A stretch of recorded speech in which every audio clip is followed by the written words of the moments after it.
হ্যাঁ বন্ধু, তুই আমার ছবি তুলে পাঠাই দে নোটগুলা হোয়াটসঅ্যাপে।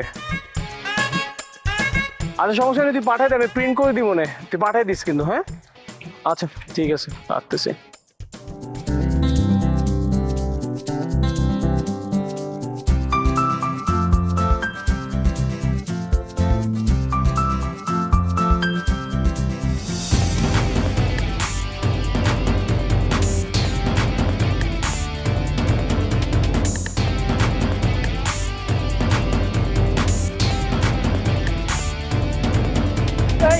কি হয়েছে তোমাদের, কি হয়েছে, কি আমি ভুলে কিছু কেন? আর কেউ না, চৌরাস্তার মধ্যে ব্রাজিল আর আর্জেন্টিনার সমর্থকরা মারামারি লেগে গেছে, ব্যাপক মারামারি। এমন মারামারি আমি জীবনে দেখি নাই। মনে করে 4-5 জনের মাথা পুরো ফাড়া ফালাইছে, হাসপাতাল নিয়ে গেছে। এর মধ্যে আবার পুলিশ এসেছে, আয়া সবার গণহারে অ্যারেস্ট করতেছে। ওখান থেকে আমরা কোনো ভাগ্য আয় পড়ছি। তোমরা দেখো না, পুলিশ তোমার হুদে নিয়ে যেতে পারে। যাও ভিতরে যাও, যাও ভিতরে যাও, ভিতরে যাও, ভিতরে যাও। এই চলো তাড়াতাড়ি চলো, এখান থেকে এখান থাকা যাবে না, চলো।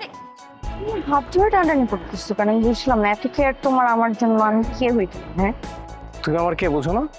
তুমি আমার যন্ত্রণা।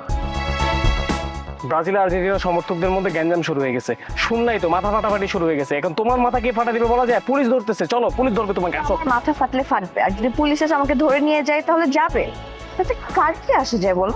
আচ্ছা বিশ্বকাপ ফুটবলটা নিয়ে এরকম অতিরঞ্জিত মাতামাতির কোনো প্রয়োজন আছে বলো?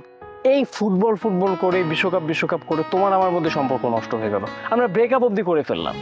আর ওইদিকে ওই যে মঞ্জিলা আর আজিজ, ওদের বিয়েটাও ঠিকঠাক মতো হইলো না শেষ পর্যন্ত। আবার ওই যে বাপ্পি আর বাপ্পির বউ, ওনাদের মধ্যেও কিন্তু সম্পর্ক ভালো না, ওনাদের প্রায় ছাড়াছাড়ি হয়ে যায় একটা অবস্থা। আমাদের ইউনিভার্সিটি দেখে একজন বন্ধু আরেকজন বন্ধু চেহারা ঠিক মতো দেখতে পাবে না, দুই ভাই একসাথে খেতে বসে একসাথে খায়, কিন্তু একজন একজনের সাথে কথা বলে না।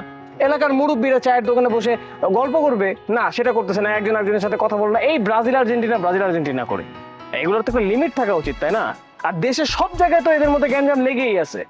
ব্রাহ্মণবাড়িয়াতে শুনলাম টেটা বললাম নিয়ে মানুষজন গ্যাঞ্জাম করতেছে, আবার সাভারে শুনলাম মানুষজন খুন খারাপে পর্যন্ত করে ফেলতেছে এই ব্রাজিল আর আর্জেন্টিনা নিয়ে। এই পাগলামের কোনো দরকার আছে? এই পাগলামিটা হওয়া কি ঠিক? আমার বয়সটাও আসলে কম, ভুল করে ফেলছি। তবে আমি তোমাকে প্রমিস করলাম যে এই বিশ্বকাপে যা হয়েছে হয়েছে, কিন্তু 2030-এ আমি এগুলো কোনো কিছু করবো না। আমি এই ব্যাপারটাকে বুঝে গেছি। আমি তোমার সাথে যা করছি এটার জন্য আমি সত্যি অনেক লজ্জিত। I am really sorry. I am sorry two.